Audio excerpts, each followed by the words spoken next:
Hello, my name is David Atkinson from Four Pillars, and I just want to share a few little thoughts today on a Twitter exchange that has happened within the last 24 hours, and as a result of the collapse of Carillion in the last week or so. And it's an exchange between a gentleman called Duncan Eaton and a friend and colleague, Peter Smith, who runs Spend Matters UK. And Duncan has put an interesting comment on Twitter where he suggests very clearly outsourcing of cleaning of hospitals has kind of been in existence for 50 years. A national mandatory program of competitive tendering actually started in 1983. And it's perfectly acceptable, as Duncan says, if a comprehensive specification correctly tendered is awarded to a quality company. And the contract, of course, must be well managed, which I think is a fair point. Peter's response to that is he's suggesting it's acceptable, but he's asking the question why.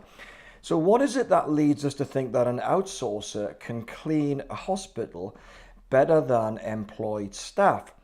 Is there proprietary knowledge, hard to find skills, economies of scale, or was it just they are cheaper than our staff?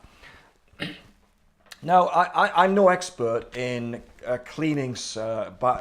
sourcing cleaning services or indeed procurement within the NHS. But my interest is kind of piqued here because by this suggestion that there's a role for effective supplier management, which there is indeed in pretty much all major outsourcing contracts.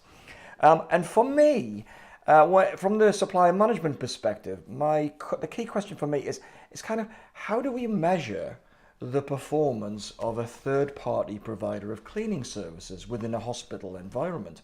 Now, there are people out there who will say this is precisely how you do it, but for me, there are kind of a couple of key measurement themes that I just want to kind of float and maybe raise a question or two on. I think the first one is around input measures.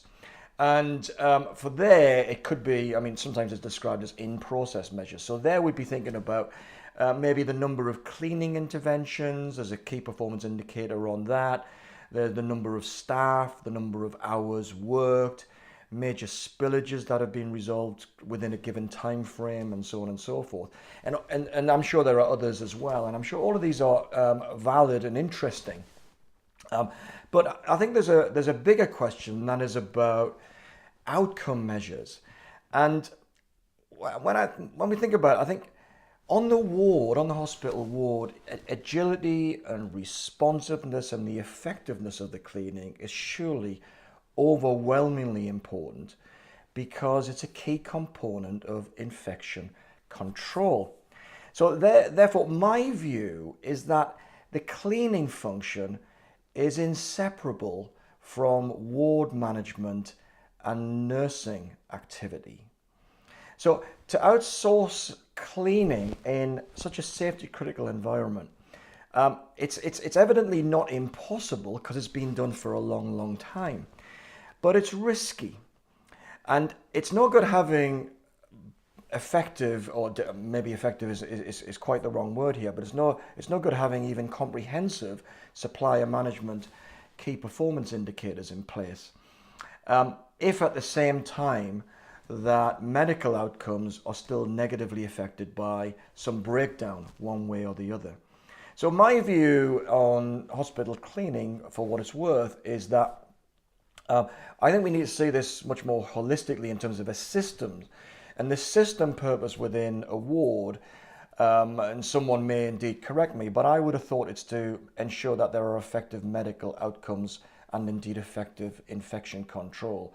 And in those circumstances, despite the obvious temptation to use a third party in order to reduce costs, I'd be thinking around the total cost impact of that, of readmissions or people leaving hospital later than expected.